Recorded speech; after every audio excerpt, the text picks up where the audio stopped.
allora noi torniamo per un attimo alla routine di ogni lunedì sera perché abbiamo qui con noi come ospite un ospite fisso del lunedì, Raffaele Padrone, funzionario del sindacato FSP Pulizia. Buonasera. Grazie, buonasera, grazie direttore dell'ospitalità dopo tutti questi dati, questi momenti della politica, poi d'altronde non credevo neanche nell'invito di questa sera, veramente. Ecco, le lascio giusto 30 secondi per un commento veloce su queste amministrative. So che voleva spendere due Ma parole sì, su quello che è chiaramente, successo a Pordenone. beh, sicuramente, sportivamente si dice c'è sempre uno che vince in tutte le volate, quindi io stimo tutti i candidati che erano presenti in queste elezioni e chiaramente, ripeto, uno doveva vincere, forse se c'era un ballottaggio comunque si allungava i tempi, ma uno doveva vincere.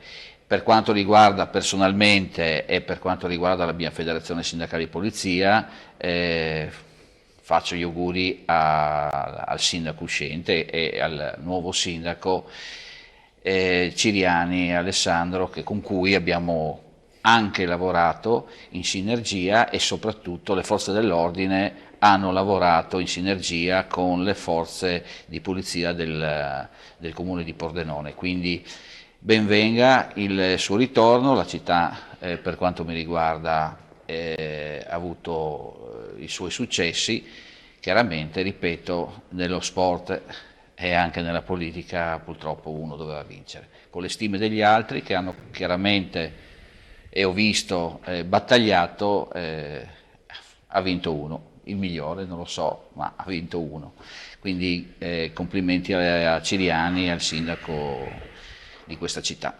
Senta, con lei volevo commentare quanto è successo nelle manifestazioni dell'ultimo fine settimana, no? Le manifestazioni dei No Green Pass, dove sia a Trieste che a Milano abbiamo assistito a questa scena.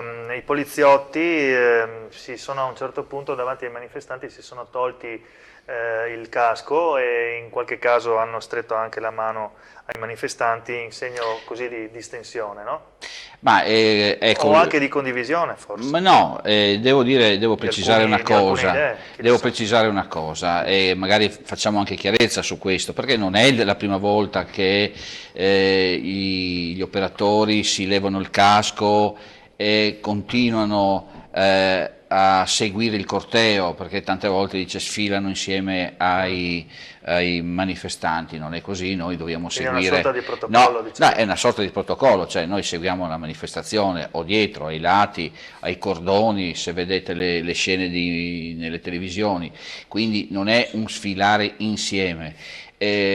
Parlo di persone, quelli del reparto inquadrato, e quindi parlo dei reparti mobili che seguono e hanno questa specializzazione, che è quella dell'ordine pubblico, il mantenimento dell'ordine pubblico, sono preparati e quando si trovano nella condizione e capiscono che la situazione non è così grave, che non ci sono immediati scontri, perché non è che il casco lo prendono, lo levano, lo mettono sul furgone, il casco viene mantenuto sempre appresso, legato al cinturone, e significa capire che in quel momento non c'è nessuna necessità di stare in assetto di combattimento e eventuali scontri che arrivano mai dai manifestanti, guarda caso, ma sempre da chi si intrufola in questi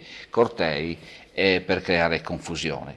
Quindi si chiarisca che non c'è una condivisione con quello che stanno manifestando, si cerca di smorzare quelle tensioni che invece possono nascere.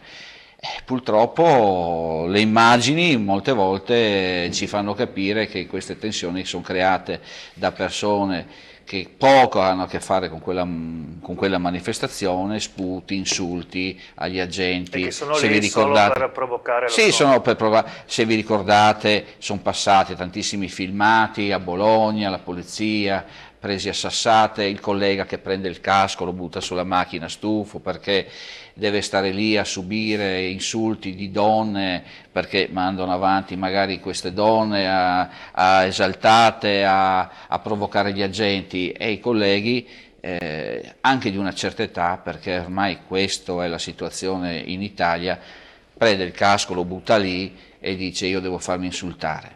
È chiaro che diventa difficile fare delle cariche importanti, no? In certe manifestazioni, allora ecco che se nel momento di meno tensione, o si capisce perché ripeto è personale specializzato, levano il casco, la tensione tante volte magari viene meno e la manifestazione magari si svolge senza complicati problemi. Bene, grazie Raffaele Padrone. Grazie a voi. Torneremo all'appuntamento classico sì, della prossima settimana. Oggi siete orientati su un mondo che ancora mi è lontano. O faccio il sindacalista o faccio il politico. Ho avuto delle persone che... Resti a fare il sindacalista. Sì, credo che non sia tempo di politica. Grazie. Grazie a voi, buonasera.